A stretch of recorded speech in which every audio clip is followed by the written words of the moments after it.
Friends, welcome back to my channel your online teacher. നമ്മൾ ഇന്ന് പഠിക്കാൻ പോകുന്നത് +2 അക്കൗണ്ടൻസിയിൽ ഒരു സൂപ്പർ ഇമ്പോർട്ടൻറ്റ് ക്വസ്റ്റ്യൻ ആണ്. ഒരു ക്വസ്റ്റ്യനെ നമ്മൾ ഇന്ന് പഠിക്കാൻ പോകുന്നത് കേട്ടോ. അപ്പോൾ അത് ലോൺ അക്കൗണ്ട് ആണ്. വളരെ പ്രധാനപ്പെട്ട ഒരു ക്വസ്റ്റ്യൻ ആണ് ലോൺ അക്കൗണ്ട്. അത് എന്തായാലും നമ്മൾ പഠിക്കണം. ക്വസ്റ്റ്യൻ നോക്കാം. പ്രകാശ്, രാജേഷ്, സരീഷ് ഈക്വൽ പാർട്ട്നേഴ്സ് ആണ്, വിച്ച് മീൻസ് അവരുടെ റേഷ്യോ 1:1:1 ആണ്. രാജേഷ് ആണ് റിട്ടയർഡ് ആകുന്നത്. ആ റിട്ടയർഡ് ആകുന്ന ഡേറ്റിൽ രാജേഷിന് 1,20,000 രൂപ കിട്ടാനുണ്ടായിരുന്നു. പ്രകാശും സരീഷും കൂടി അത് 4 ഈക്വൽ ഇൻസ്റ്റാൾമെൻറ്റ്. അപ്പം തന്നെ നമ്മൾ ഇൻസ്റ്റാൾമെൻറ്റ് എമൗണ്ട് കണ്ടുപിടിക്കുക. ഇൻസ്റ്റാൾമെൻറ്റ് എമൗണ്ട് 1,20,000 രൂപയാണ്. അത് 4 തവണയായിട്ട് തരാമെന്ന് പറയുമ്പോൾ 1,20,000 ഡിവൈഡഡ് ബൈ 4 30,000 രൂപയാണ് ഓരോ കൊല്ലവും കൊടുക്കുന്നത്. പ്ലസ് എന്താ പറയുന്നത്, പ്ലസ് ഇൻട്രസ്റ്റ് 12%. സോ പ്ലസ് ഇൻട്രസ്റ്റും കൂടി ചേർത്തിട്ടാണ്. ഇനി നമുക്ക് വേഗം രാജേഷിൻ്റെ ലോൺ അക്കൗണ്ട് വരയ്ക്കാനുള്ള സിമ്പിളാണ്. നോക്കിക്കോ, എൻ്റെ ഒപ്പം വരച്ചു പോയാൽ മതി. എൻ്റെ ഒപ്പം ചെയ്തു പോകണോട്ടോ മക്കളെ നിങ്ങളിത്. പിന്നെ മക്കളെ, ഇതേപോലെ ഓരോ ക്വസ്റ്റ്യൻസ് വളരെ ഡീറ്റെയിൽ ആയിട്ടും നിങ്ങൾക്ക് ബേസ് ലെവലിൽ നിന്ന് പഠിക്കണം എന്നുണ്ടെങ്കിൽ നമ്മുടെ വാരിയർ ബാച്ചിലേക്ക് അഡ്മിഷൻ എടുത്തോളാം. ഇനി വളരെ ഒട്ടുമില്ല, നമ്മൾ ബാച്ച് സ്റ്റാർട്ട് ചെയ്യാണ്. 2-3 സീറ്റ്സ് ഇനി ബാക്കിയുള്ളൂ. അതുകൊണ്ട് തന്നെ ഒരുപാട് അർജൻ്റ് ആയിട്ടുള്ള ആളുകളുണ്ടെങ്കിൽ പെട്ടെന്ന് ജോയിൻ ചെയ്തോളൂ കേട്ടോ. സോ നോക്കാം. അപ്പോൾ ഇവിടെ എന്ന് പറയുന്നത് ആദ്യം തന്നെ നമ്മൾ എന്ത് ചെയ്യണം, രാജേഷിന് മൊത്തം എത്ര രൂപ കിട്ടാനുണ്ടായിരുന്നു? 1,20,000 രൂപ കിട്ടാനുണ്ടായിരുന്നു. അത് ഇവിടെ എഴുതണം. എന്നിട്ട് നമ്മൾ എഴുതണം ഫസ്റ്റ് ഇയർ ആണ്. ഇയർ വെച്ച് എഴുതിയാൽ മതി, ഡേറ്റ് വേണ്ട. ഫസ്റ്റ് ഇയർ ആണ്. അപ്പം നമ്മൾ എഴുതാം രാജേഷ് ക്യാപിറ്റൽ അക്കൗണ്ട് എന്ന് എഴുതാം. By Rajesh capital account. ഇതെന്താ അർത്ഥം എന്ന് വെച്ചാലേ, രാജേഷിന് കിട്ടാനുള്ള എമൗണ്ടിന് ഡ്യൂ എൻട്രി എന്നൊക്കെ പറയും. അതായത് രാജേഷിന് ഇവിടെ 1,20,000 രൂപ കിട്ടാനുണ്ട്. അത് ഇപ്പൊ നമ്മുടെ കയ്യിൽ കൊടുക്കാനില്ല. അതിന് പകരം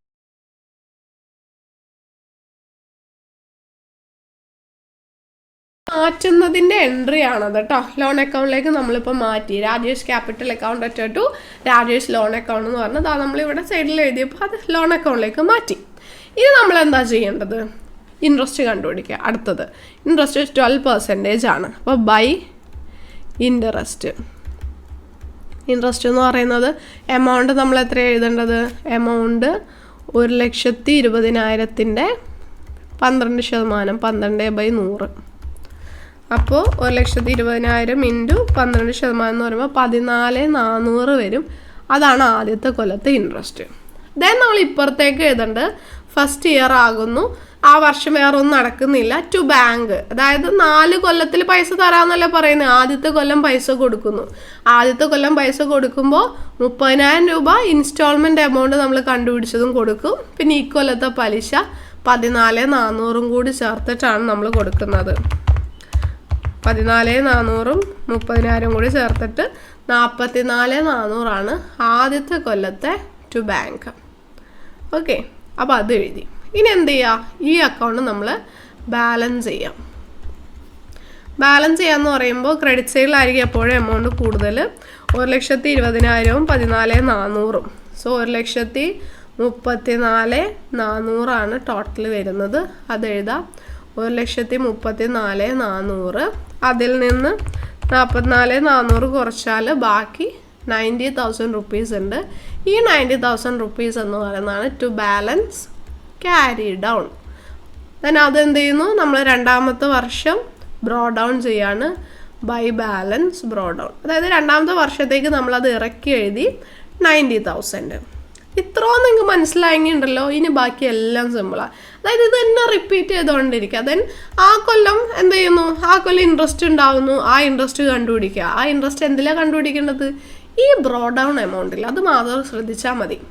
ബ്രോ ഡൗൺ എമൗണ്ട് 90,000 അല്ലേ? അപ്പോൾ 90,000 ഇൻറ്റു 12/100. 90,000 ഇൻറ്റു 12/100 ചെയ്യുമ്പോൾ നമുക്ക് 10,800 കിട്ടും. ഇതാണ് ഈ കൊല്ലത്തെ പലിശ. അപ്പോൾ നമ്മൾ എന്ത് ചെയ്യുന്നു? ആദ്യത്തെ കൊല്ലം കഴിഞ്ഞു, 2ാമത്തെ കൊല്ലമായി, 2ാമത്തെ കൊല്ലം കഴിഞ്ഞു. നമ്മൾ പണം കൊടുക്കുകയാണ് ടു ബാങ്ക്. ടു ബാങ്ക് ചെയ്യുമ്പോൾ ഇൻസ്റ്റാൾമെൻറ്റ് എമൗണ്ട് 30,000 രൂപയും ആ വർഷത്തെ പലിശ 10,800. ഓക്കെ, അപ്പോൾ എല്ലാം കൂടി ചേർത്തിട്ട് 40,800 ആ കൊല്ലം കൊടുക്കുന്നത്. അത്രയുള്ള ആ കൊല്ലം വേറെ ഒന്നും നടക്കുന്നില്ല. നമ്മൾ എന്ത് ചെയ്യുക? ബാലൻസ് ചെയ്യുക. ബാലൻസ് ചെയ്യുമ്പോൾ 90,000 പ്ലസ് 10,800. ഇവിടെയാണ് എപ്പോഴും എമൗണ്ട് കൂടുതലുണ്ടാവുക. 1,800,000. 1,800,000. അതിൽ നിന്ന് 40,800 കുറച്ചാൽ 60,000 രൂപയാണ് പിന്നെ ബാക്കിയുള്ളത്.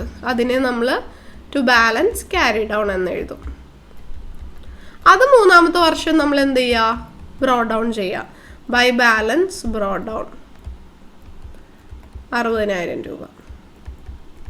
ഇനിയിപ്പോൾ മൂന്നാമത്തെ കൊല്ലത്തിലേക്ക് നമ്മൾ കടന്നു. മൂന്നാമത്തെ കൊല്ലം എന്ത് വരുന്നുണ്ട്? നമുക്ക് ഇൻട്രസ്റ്റ് ഉണ്ടാകുന്നുണ്ട്. അപ്പോൾ ബൈ ഇൻട്രസ്റ്റ് കാൽക്കുലേറ്റ് ചെയ്യുക. ഏതിലാണ് കാൽക്കുലേറ്റ് ചെയ്യേണ്ട? ഈ ബ്രോ ഡൗൺ എമൗണ്ടിൽ വേണം കാൽക്കുലേറ്റ് ചെയ്യാൻ. 60,000 ഇൻറ്റു 12/100 ഇൻറ്റു 12/100 എന്ന് പറയുമ്പോൾ 7,200 ആ കൊല്ലത്തെ പലിശ. ഇനി ആ കൊല്ലം തീരുന്നു, ആ കൊല്ലം നമ്മൾ അയാൾക്ക് പൈസ കൊടുക്കുന്നു. അപ്പോൾ ടു ബാങ്ക് ഇൻസ്റ്റാൾമെൻറ്റ് എമൗണ്ട് 30,000 രൂപയും അയാൾക്ക് കൊടുക്കാനുള്ള പലിശ ആ കൊല്ലത്തെ 7,200 കൂടി ചേർത്തിട്ട് 37,200 ആ കൊല്ലം കൊടുക്കുന്നത്. പിന്നെ എന്ത് ചെയ്യുക? ബാലൻസ് ചെയ്യാം. 67,200 ഇവിടെ വരും. ടോട്ടൽ 67,200 ഇവിടെ എഴുതാം. അതിൽ നിന്ന് 37,200 കുറയ്ക്കാം. 67,200 മൈനസ് 37,200 ചെയ്യുമ്പോൾ 30,000 രൂപ കിട്ടും. ഇനി അപ്പോൾ 30,000 രൂപയാണ് ബാക്കി കൊടുക്കാനുള്ളത്. അത് ടു ബാലൻസ് ക്യാരി ഡൗൺ. നാലാമത്തെ കൊല്ലമായി. നാലാമത്തെ കൊല്ലം നമ്മൾ എന്ത് ചെയ്യുക? അത് ബ്രോ ഡൗൺ ചെയ്യാം. ബൈ ബാലൻസ് ബ്രോ ഡൗൺ 30,000 രൂപ. നാലാമത്തെ കൊല്ലം എന്തുണ്ടാകുന്നുണ്ട്? ഇൻട്രസ്റ്റ് ഉണ്ടാകുന്നുണ്ട്. അപ്പോൾ ബൈ ഇൻട്രസ്റ്റ് ബ്രോ ഡൗൺ എമൗണ്ടിൽ വേണമല്ലോ കാണാൻ. അപ്പോൾ 30,000 ഇൻറ്റു 12/100 30,000 ഇൻറ്റു 12/100 എന്ന് പറയുമ്പോൾ 3,600 രൂപയാണ് ആ കൊല്ലം കൊടുക്കേണ്ട പൈസ. ആ കൊല്ലം അവസാനം നമ്മൾ പണം കൊടുക്കുന്നു ടു ബാങ്ക്. പണം കൊടുക്കുമ്പോൾ 30,000 രൂപ ഇൻസ്റ്റാൾമെൻറ്റ് എമൗണ്ടും പിന്നെ ഈ കൊല്ലത്തെ പലിശ 3,600 കൂടി ചേർത്തിട്ട് 33,600 കൊടുക്കുന്നത്. ഓക്കെ, 33,600 കൊടുക്കുന്നു. ഇനി നോക്കിയേ, ബാക്കി ബാലൻസ് ചെയ്യാനുണ്ടോ? ഇവിടെ 33,600, ഇവിടെ 33,600. അതായത് അത് ടാലി ആയി. കൊടുക്കാനുള്ളതെല്ലാം നമ്മൾ കൊടുത്തു കഴിഞ്ഞു എന്നുള്ളതാണ് ഇവിടെ അർത്ഥം വരുന്നത് കേട്ടോ. അപ്പോൾ ഇങ്ങനെയാണ് ഒരു പാർട്ട്നേഴ്സ് ലോൺ അക്കൗണ്ട് പ്രിപ്പയർ ചെയ്യുന്നത്. ഇത് പ്ലസ് ഇൻട്രസ്റ്റിൻ്റെ ചോദ്യമാണ്. ഇനി ഒരു ചോദ്യം കൂടിയുണ്ട്, ഇൻക്ലൂഡിങ് ഇൻട്രസ്റ്റും ചോദിച്ചേക്കാം. അപ്പോൾ അതിൽ ഇൻക്ലൂഡിങ് ഇൻട്രസ്റ്റ് വരുമ്പോൾ ഇവിടെ ഇൻട്രസ്റ്റ് ഇതേപോലെ തന്നെ കാണണം, പക്ഷേ ഇങ്ങനെ കൂട്ടാതെ ചെയ്താൽ മതി. ആ ഒരൊറ്റ വ്യത്യാസമേ ഉള്ളൂ. ഇതെല്ലാം ഇങ്ങനെ തന്നെ, പക്ഷെ നമ്മളിവിടെ ഇൻട്രസ്റ്റ് കൂടി ചേർത്തിട്ടല്ലേ കൊടുക്കുന്നത്. അങ്ങനെ കൂട്ടണ്ട. ജസ്റ്റ് ആ പറയുന്ന ക്വസ്റ്റ്യനിൽ പറയുന്ന 20,000 ആ എമൗണ്ട് തന്നെ എല്ലാ കൊല്ലവും കൊടുത്താൽ മതി. ആ ഒരു വ്യത്യാസമേ ഉള്ളൂ കേട്ടോ. അപ്പോൾ ഈ വീഡിയോ മനസ്സിലായിട്ടുണ്ടാവുമെന്ന് വിചാരിക്കുന്നു. മനസ്സിലായെങ്കിൽ താഴെ കമൻറ്റ് ചെയ്ത് അറിയിക്കുക. താങ്ക്